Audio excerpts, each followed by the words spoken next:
अगर आप भी चाहते हैं कि आपन म्यूजिक के वीडियो सबसे पहले आप तक पहुंचे, तो लाल बटन को दबाकर चैनल को सब्सक्राइब जरूर कर ले और साथ में बेल आइकन को दबाना ना भूलें। प्रेम से बोलो सरस्वती मैया की। हेलो जी, ऑपरेटर महोदय से मेरा निवेदन है, डीजे बंद नहीं होना चाहिए, नहीं तो विद्यार्थी का सिस्टम में आ सकते हैं, इसलिए जनरेटर का तेल बार बार देखते रहे। संगीत रिकॉर्डिंग स्टूडियो पोखरी बाजार। बिना वाली मैया जिंदाबाद, हंस वाली मैया जिंदाबाद, बिना वाली मैया जिंदाबाद, हंस वाली मैया जिंदाबाद। कोहरेली दया सबका पमाया, माइये करेली सबके आबाद।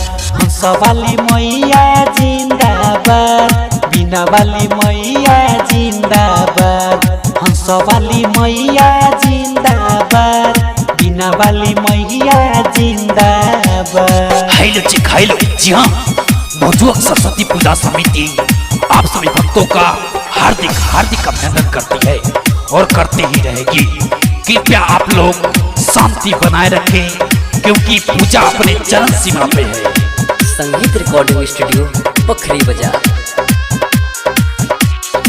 सबके बिगड़ी है बनावेली, सुतला भगिया माइये जगावेली, माइये जगावेली, माइये जगावेली। सबके बिगड़ी है बनावेली, सुतला भगिया सबके जगावेली। हमरो पमाई तनी दीही ध्यान, बिना वाली मैया जिंदाबाद, हंस वाली मैया जिंदाबाद, बिना वाली मैया जिंदाबाद। जी हाँ, आप सभी भक्तों को सूचित किया जाता है कि पूजा समापन हो गया है, तो आप लोग प्रसाद ग्रहण कर ही वापस जाए।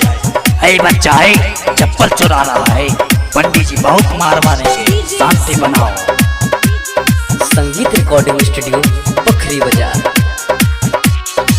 अरुणा सिकमाई के करे सेवा कहाई, रवि रंजन राम सिरवा झुकाई, सिरवा झुकाई, सिरवा झुकाई। सानू सिंह साजन माई के करे सेवा कहाई, फौजी किशोर राम सिरवा झुकाई। देख के आशीर्वाद माई करी है आबाद, बिना वाली मैया जिंदाबाद, हंस वाली मैया जिंदाबाद, बिना वाली मैया जिंदाबाद, हंस वाली मैया जिंदाबाद, बिना वाली मैया जिंदाबाद।